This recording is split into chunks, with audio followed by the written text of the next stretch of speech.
เสน่ห์เมืองหลวงนั้นมีมนต์ขลัง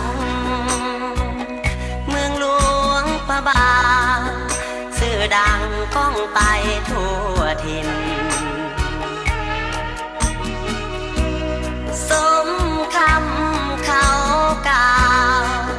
สาวโลกได้ยินเมืองหลวงเป็นดินแห่งศิลธรรมพระธาตุภูสีสูงเด่นยิ่งล้นมิ่งขวัญมวลสนสาวเมืองเทิดทูนสาวคำ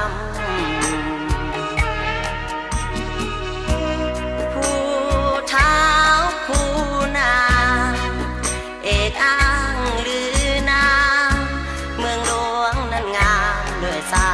สนาล้นเปี่ยมไมตรีเป็นที่เลื่อมใสสวยงามน้ำใจสาวเมืองทั่วหน้าขนบธรรมเนียมประเพณีที่เคยมีมาเหมือนดอกจำปากำลังเบ่งบานเสน่ห์เมืองหลวงนั้นคงจีรังบ่มีจืดจางพระบางสมคำเขาสาฮิตของลาวสืบทอดกันมาสุขสมอุราเมื่อมาเมืองหลวง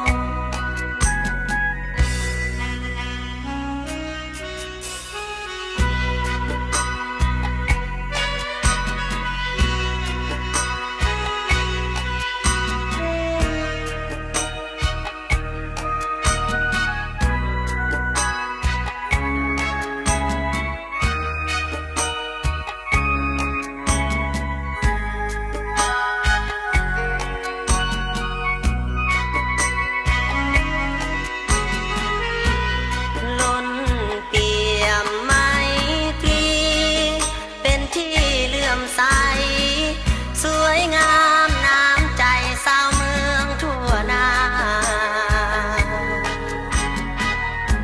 ขนบธรรมเนียมประเพณีที่เคยมีมาเหมือนดอกจำปากำลังเบ่งบานเสน่ห์เมืองหลวงนั้นคงจีรังบ่มีจืดจางพระบางสมคำเขาสาฮิตของลาวสืบทอดกันมาสุขสมอุราเมื่อมาเมืองหลวง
กราบลงตรงหน้า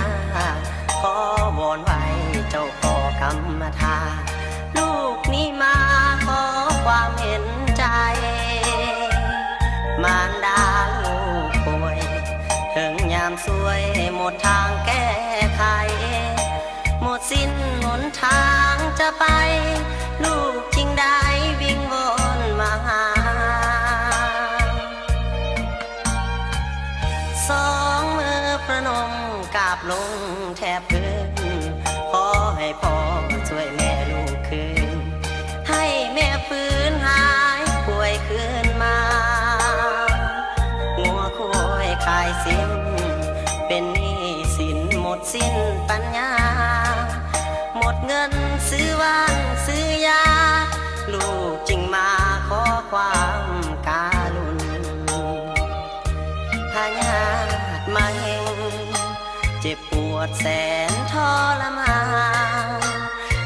นอนห้องพยาบา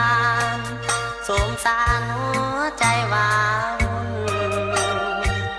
แม่นอนห้องขาเหมือนดังมีไฟเผาลนเห็นแม่ควงเคหนลูกก็การน้ำตา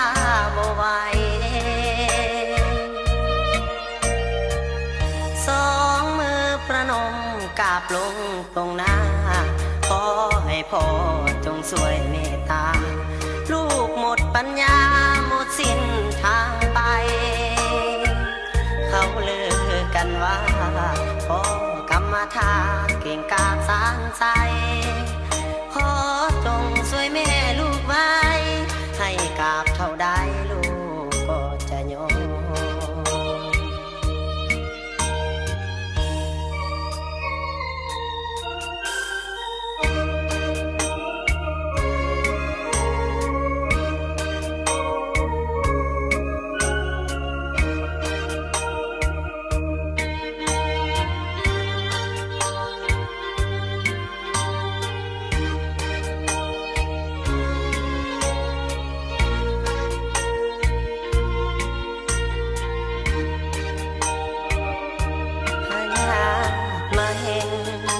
เจ็บปวดแสนทรมานเข้านอนห้องพยาบาลสมสารหัวใจวาวุ่นแม่นอนห้องขาเหมือนดังมีไฟเผาลนเห็นแม่ควงเคหนลูกก็การน้ำตาบ่ไหวสองมือประนมกราบลงตรงหน้าขอให้พ่อจงช่วยเมตตาลูกหมดปัญญาหมดสิ้นทางไปเขาเลือกันว่าพ่อกรรมฐานเก่งกาจสานใจขอจงช่วยแม่ลูกไว้ให้กราบเท่าใดลูกก็จะยอม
เป็นท้องฟ้าสีคราม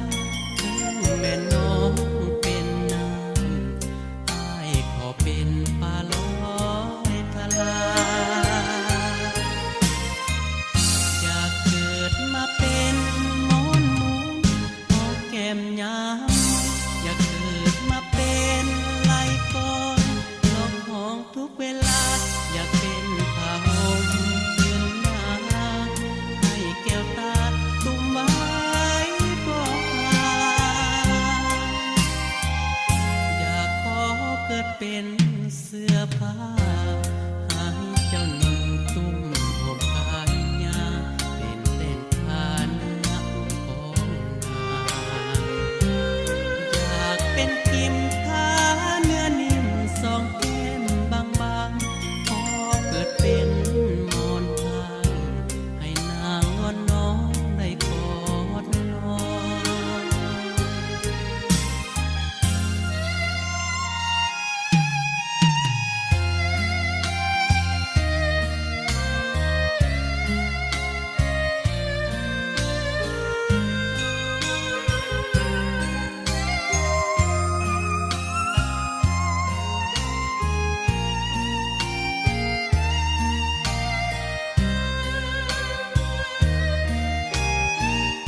เป็น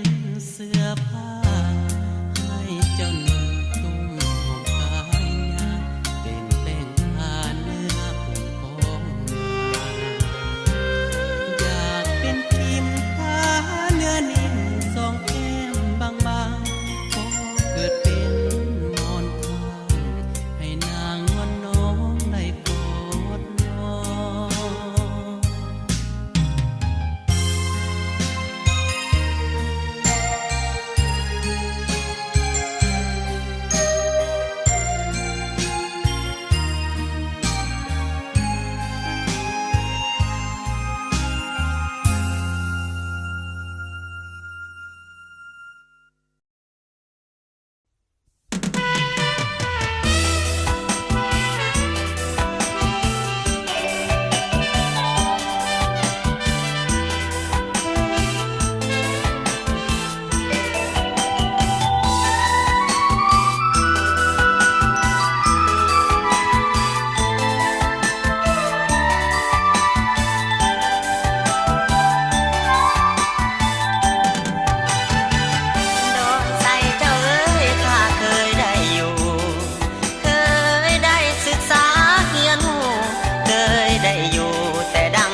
เ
นนี้ส่งเสียงละงม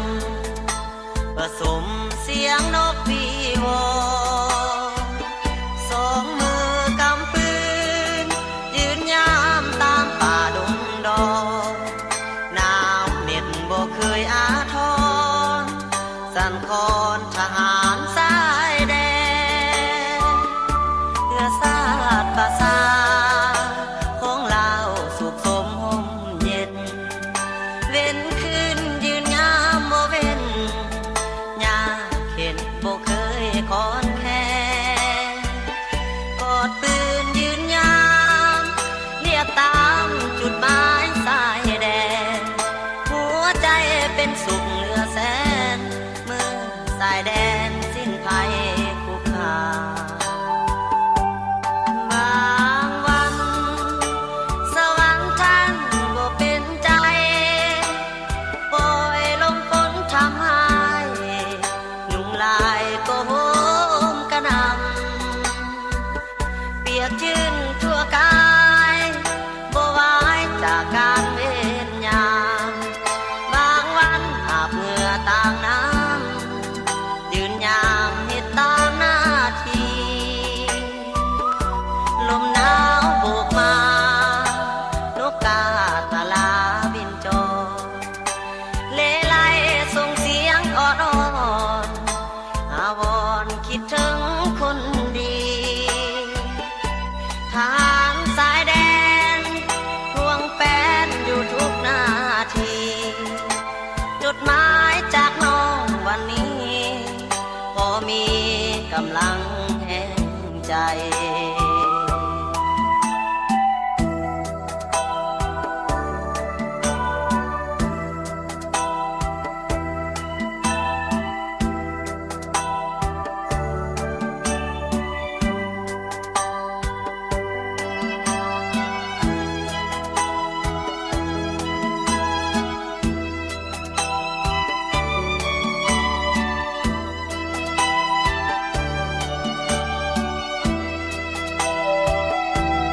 บางวันสวรรค์ท่านบ่เป็นใจปล่อยลมฝนทำให้ยุงลายก็โหมกระหน่ำเปียกชื้นทั่วกายบ่ไหว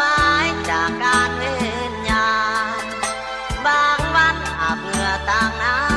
ำยืนยามเมตตาหน้าที่ลมหนาวโบกมานกกาทะลาบินจรเลไลส่งเสียงอ่อนๆอาวรณ์คิดถึงคนดีทหารสายแดนห่วงแฟนอยู่ทุกนาทีจดหมายจากน้องวันนี้พอมีกำลังแห่งใจ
เป็นแม่เสีย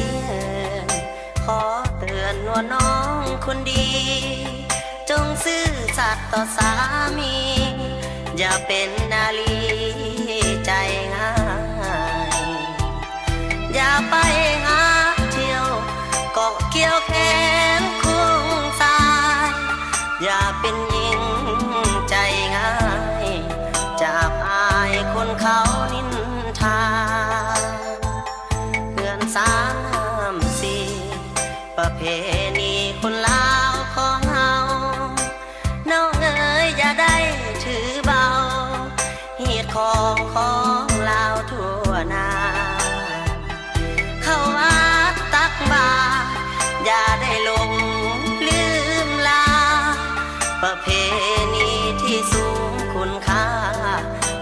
อดมา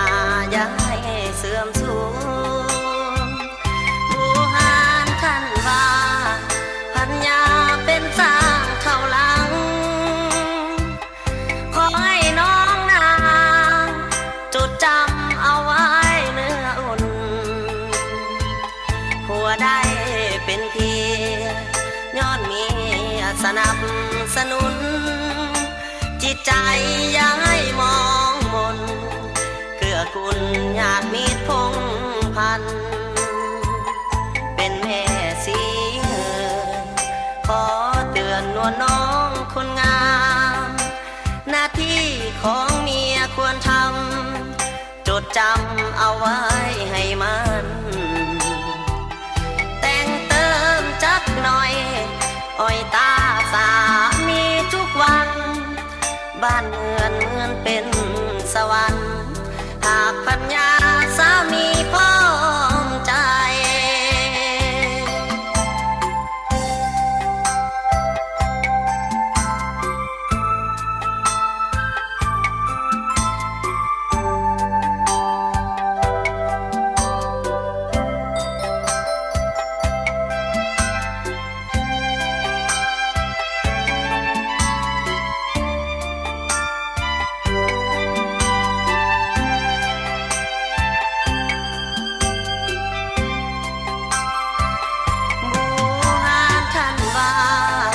พัญญาเป็นสร้างเท่าหลัง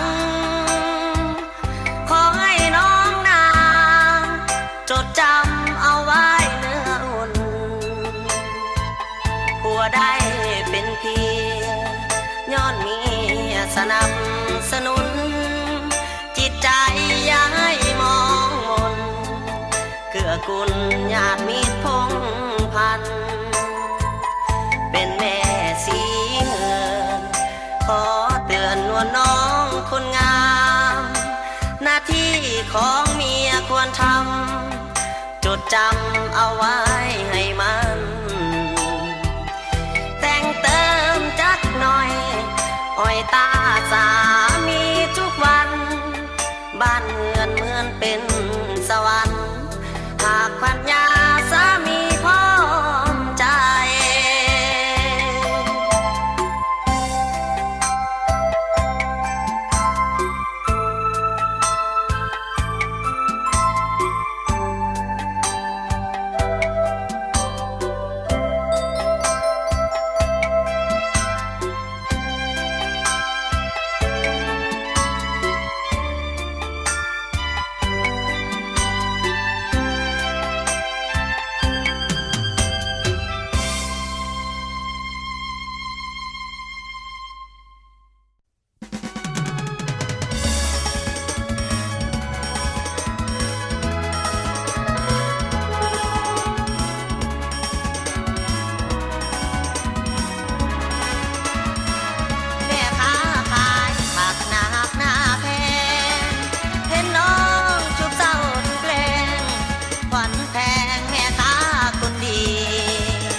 ผักหอมผักบัวผักสี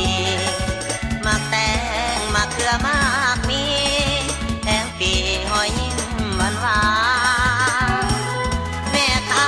ขายผักหน้าหักหน้าสมไอ้นี้สุดที่ระบม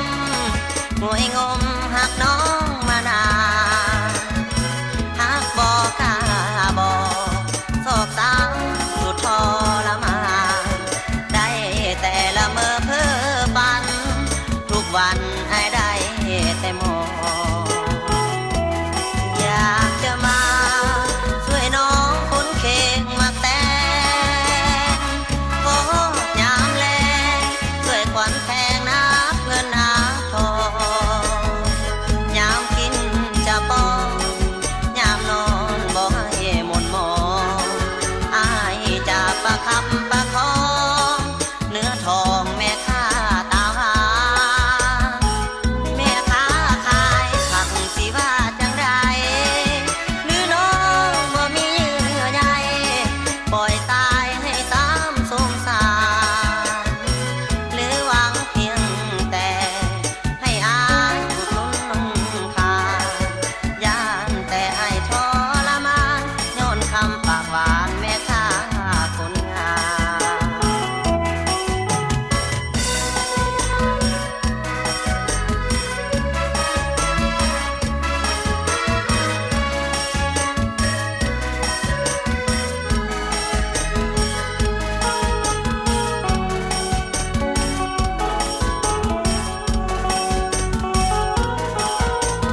ทองแม่ค้าตาหวา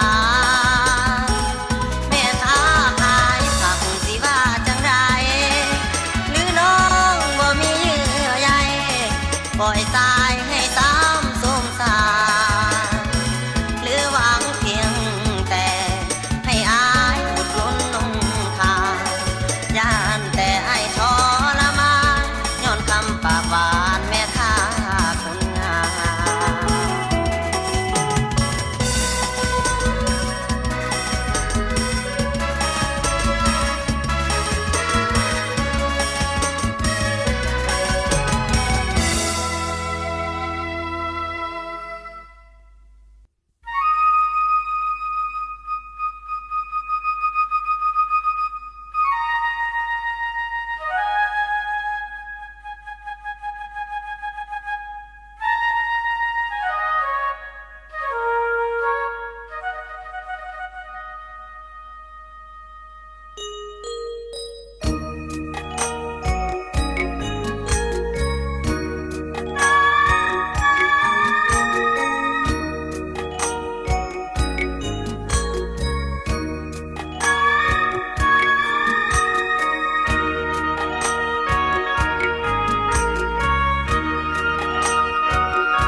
จึงมีใหม่เปลี่ยนไปอย่างนี้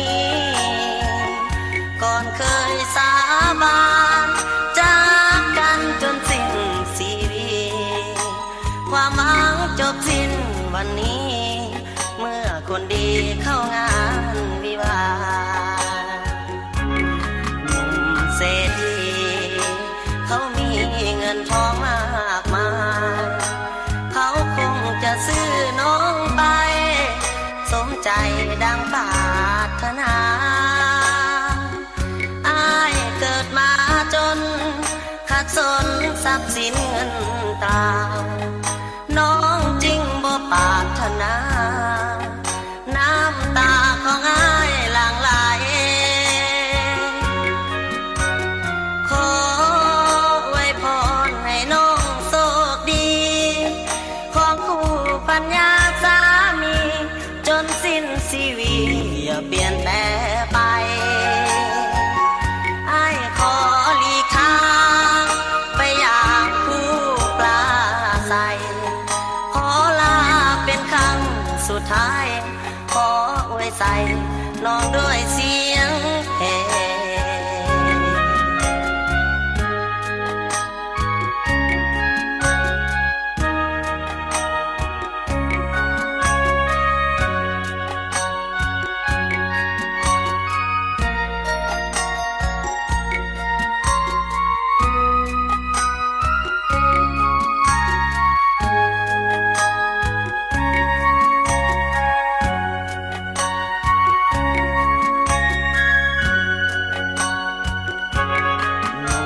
เศรษฐี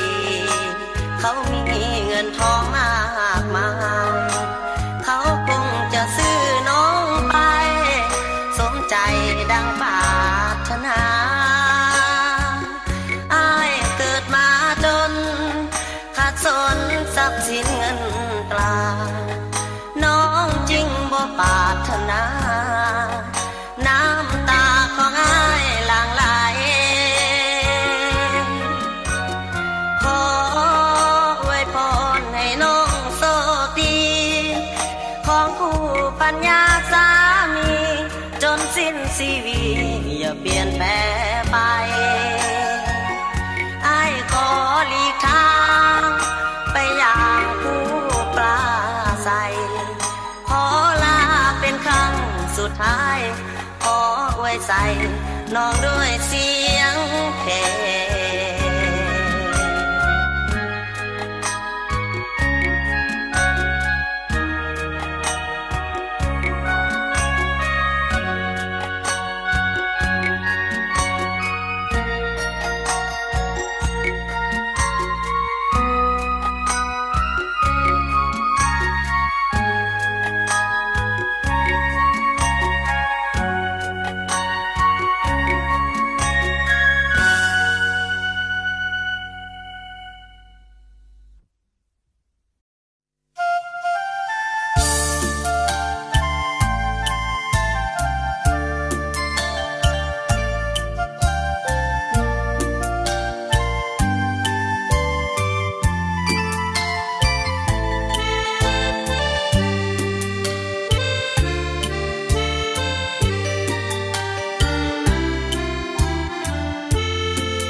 ควรใจ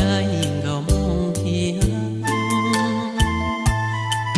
อยากขอให้อายจริงมองเพลงนี้ฝากส่งโอ้ลงเงามองก็นั่นยงจนอายลงก็ยงเกเตียถ้าได้เป็นเมียอายขอสมัครขอบอกให้น้องรู้จักว่าอายลงหักเงามองเมกาผู้ยงเสียเองเต้าตัวปอกอีเยาคิดอยากจะเอาน้องเป็นภรรยาขอบอกให้รู้ว่าผู้ลูกเงามองเมกาขอบอกให้น้องรู้ว่าเงามองเมกายงจะติดใจผู้ปอกอีเยาผู้ยงเสียเองผู้จริงห้องแทง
เป็นกรรมมาก่อนเนื้อนวลนั้นเป็น